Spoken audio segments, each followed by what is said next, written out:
How a romance novel saved the galaxy by Ariana Daralte. Chapter 35, Django! Django threw the pad with as much force as possible at the nearest window. It sailed right through. Ugh! He had been hoping for a satisfying clatter, maybe some damage to the pad to suit his bad mood, but no, the window was open. He sighed. Nothing to do but retrieve the damn thing. It had sensitive info on it after all. He triggered the door, but when it slid open, there was a person right in front of him. Kenobi, pad in hand.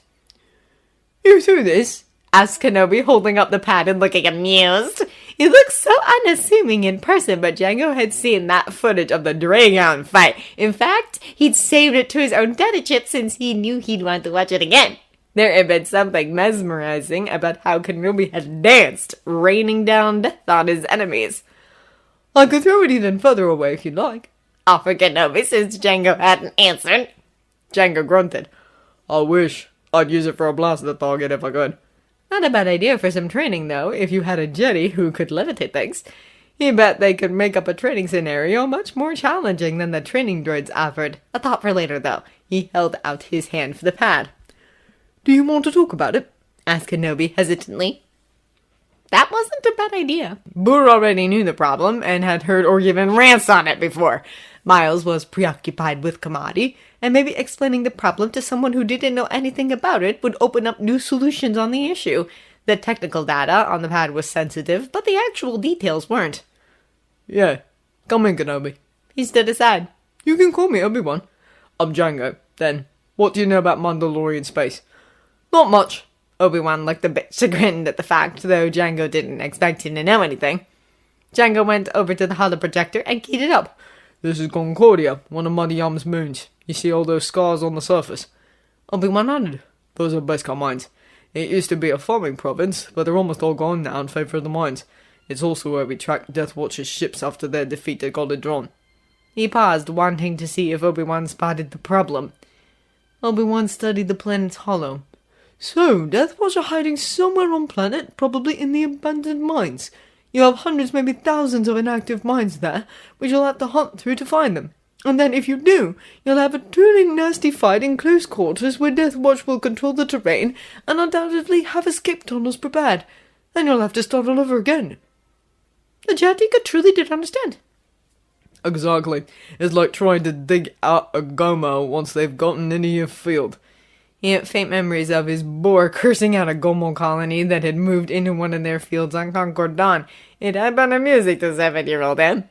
"We don't have the option to just blow it up the field like you do with Gomos." Concordia supplied at least half of the sector's Beskar. "Have you asked the miners on planet?" "We said that comms, but the ones who responded say they haven't seen anything. Clan Vizsla owns quite a few stakes in many of the mining companies as well, so we're not expecting them to say anything against that elite." He spotted Obi-Wan's confusion. "Tor Vizsla." He couldn't help his grimace at the Shabur's name.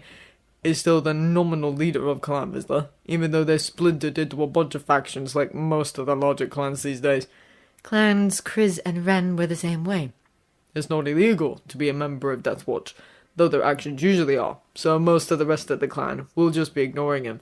Those from Clan Vizsla who've joined the true Mandalorians are kept on an info diet." "Sounds complicated." "It is. It doesn't help that Vizsla is also claiming to be Mandalore. If we could just get him to face boring battle, then this would all be settled, but the Hatan always runs when he thinks he might have to fight anyone head on. So much for them warrior faith." He finished with a sneer. Obi-Wan had one hand on his chin, considering the hollow. "What about the farmers? Did you contact them?" They hadn't.